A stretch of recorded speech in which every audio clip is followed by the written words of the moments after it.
It's a funny question because I just started making memes on Instagram related to the freight broker world.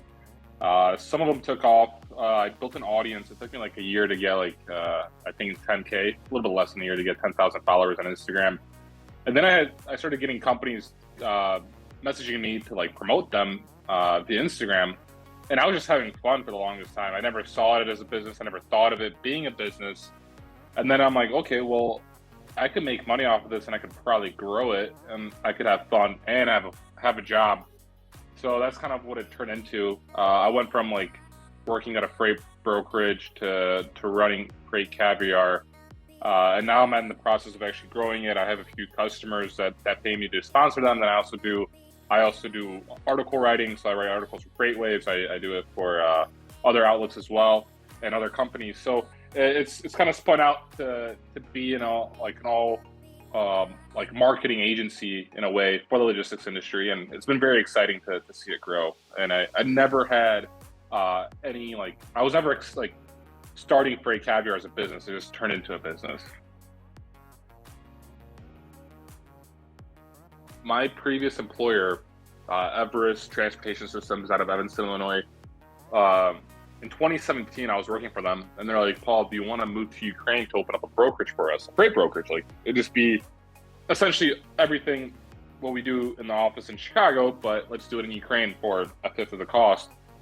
And so, my ancestry is I'm Polish. My parents came from Poland. My grandparents still live in Poland.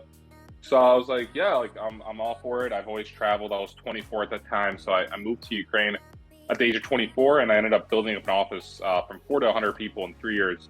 And I got burnt out, and I ended up quitting in November of 2020 and moving to Poland. And that's when I kind of started doing FreightCaviar on the side. But the reason why I talk about outsourcing is because I know a lot about it, and I've experienced it firsthand.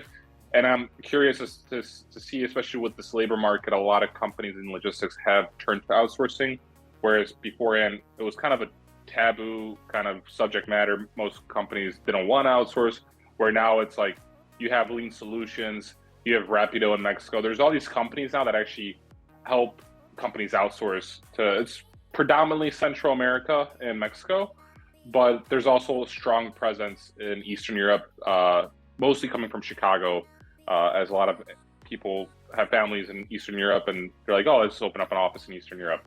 So that's what I like to talk about.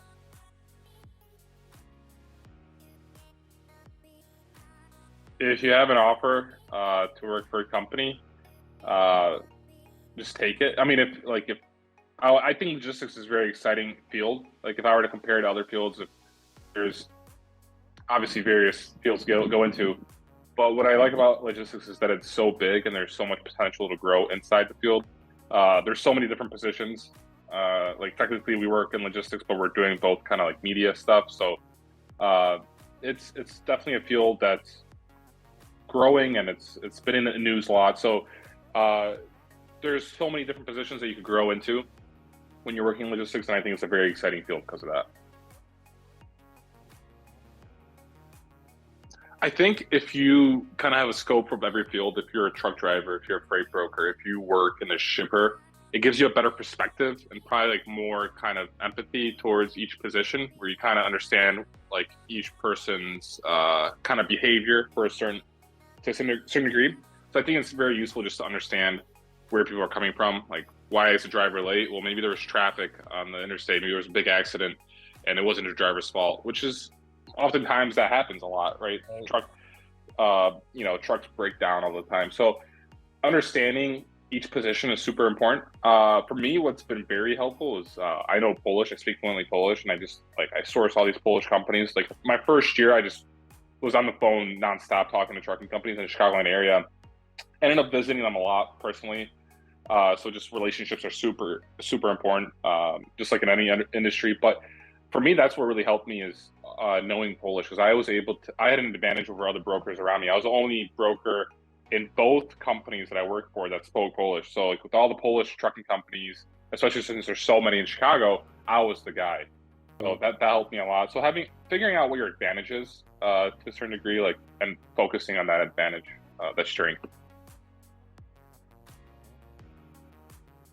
I think I asked someone in Santa Monica.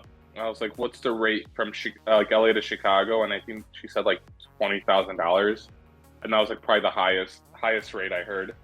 I was like, but it just, I mean, I'm not surprised by it just because it's like, if you don't work in logistics, how are you really supposed to know what the cost of moving a truckload from LA to Chicago is? But most answers were kind of right around the ballpark where it was like 5 or 6, like 4K, which I think like 3 to 4K is like the right answer. So that was funny. The funniest interview I had when I was there's this guy on Lake Michigan in Chicago, and like he saw me interviewing people, and he was like, "What are you doing?" I was walking by, and he's like, "What are you doing?" And I'm like, "Oh, I'm like interviewing people logistics questions." He's like, "Can I be part of it?" I'm like, "Sure." He's like, "I'm like really high right now. Is that okay?"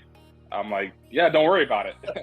And he was the funniest one out of all of them. He was like hysterical. So that was actually that was like the most viewed one, I think, the one that I posted. But yeah, so like I mean, I gotta do more of those. I always like have I gotta do more of those. But when I did it, I had a videographer with me from Poland who filmed it all and edited it all. Right now, when I'm traveling, I'm here with my girlfriend, and we don't. I don't have my videographer, but I'll be back in January to go to Manifest Logistics Conference, and I'm bringing him along. So we'll definitely do that in Las Vegas next.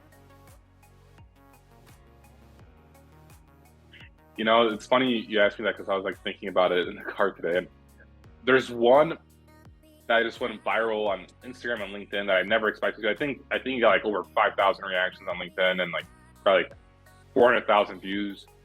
That was the one with the sword where it says like when you ask the trucking company uh, if the load delivered, and like the sword's out and you see yes, and then the second photo is you see the sword taken out fully and it says yesterday the truck broke down.